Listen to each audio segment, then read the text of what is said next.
So you see some amazing dances of people coming out in a great variety of costumes. And again, you see the relationship here between this costume and an animal with the bull's horns. Yeah. Got a beautiful hat here.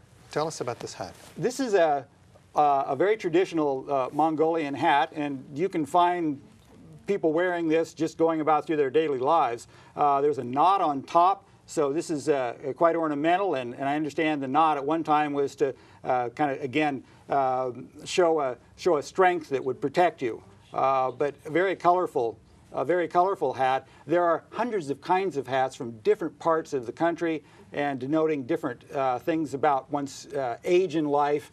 And once we were doing a performance here, and I wanted to pass the hat afterwards, and I asked a young man if I could use his hat, and he said, no, it's a very personal and important thing to us, and you don't just hand it around. So it's a very sacred part of their attire. You also brought some other just beautiful clothing here. This is called a dell. It's not a costume per se. It is the attire in Mongolia, and certainly many people wear Western garb right now. But is this male or female, or does it matter?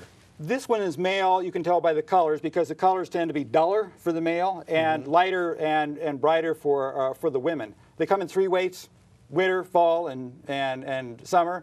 So they're also tied with a beautiful sash, very long around the waist. And another added benefit of wearing this is when you're in that wooden saddle, you've got some padding against the back if you happen to lean back from this sash around there. Very practical, very warm.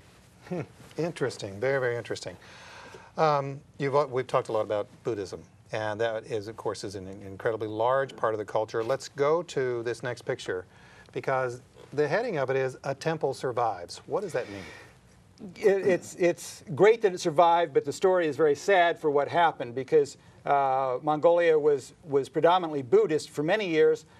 During the Soviet times, the communist government in Mongolia, with assistance of the Soviet army, decided that there was too much power lodged with the Mongolian lamas, and so they set up systematic campaigns to eliminate all the lamas and the monasteries. So they destroyed somewhere on the order of 1,800 monasteries. This one, built in the middle of the 1800s, survived, but it was used as a munitions dump and so on for many years until it was revived. So it does survive. It is the most important monastery in Mongolia now, one of the few that's there. And the statue? And the statue in it is also an amazing story. It was a big bronze statue. The Soviets apparently hauled it away, used it for ammunition during the Soviet period. Then in the early 1990s, when the country was opening up, they wanted to revive Buddhism.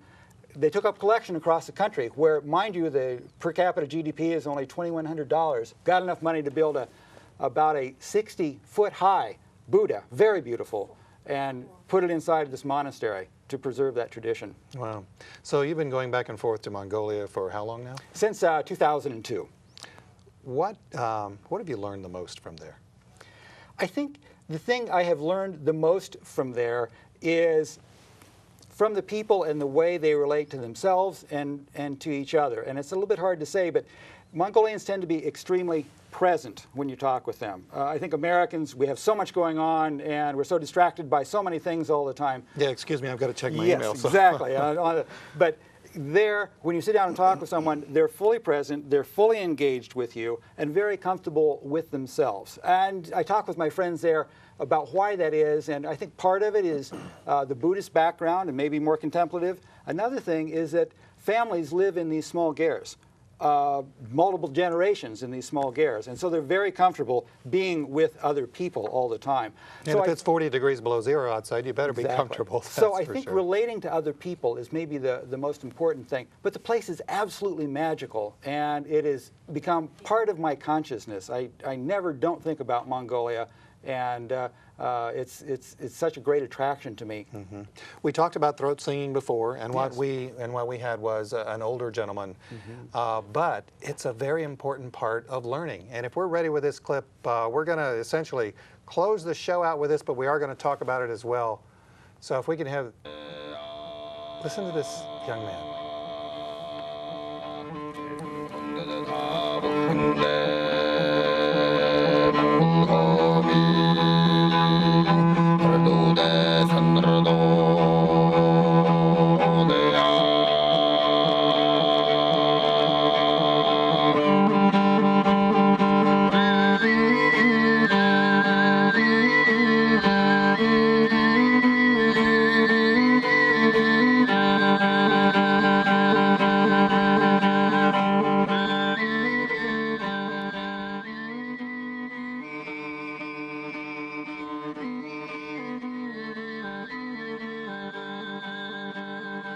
because you find many things like this. But whenever I see a throat singer, I always want to look around and say, where are the wires? This can't be real. But the way they do this is to use the cavities of the chest and of the head and of the throat, and somehow they've trained the vocal folds in their throat to push air through there and come up with this amazing range of sounds, from those deep, almost guttural sounds through that whistle, which is, they're not whistling through their lips, they're whistling through the structure of their throat. So it's an astonishing thing, and I know many people here who sing very much, and they see it and they are just mystified by it. But it's pretty common there. But again, though, this was a young man, so it's not a lost art. Instead, it is the art. It's not a lost art at all. And you find plenty of people there who are hooked up to iPods and on cell phones and listening to whatever is current here. Nevertheless, this tradition of Mongolian art is continuing through intact from hundreds of years ago. The throat singing, these beautiful instruments, even the contortion, are going on forward because people value that culture. And for the success of that country, it's really important that the culture exists because it's one of their greatest assets and will keep people there and attract others there. Well, Dwight, thank you very much for being with us. We learned so much in this show. We really appreciate it. I want to remind everyone, go to the World Affairs Council website, world-affairs.org. You're going to learn an awful lot more, not just about Mongolia, but about the entire world. And it is much smaller than it used to be because we can learn about all of it. Now, if we can, let's go back to that video as we close out the show. That would be just fantastic if we can. We're going to try. If not, go to YouTube and find it yourself. Take care. Thanks a lot.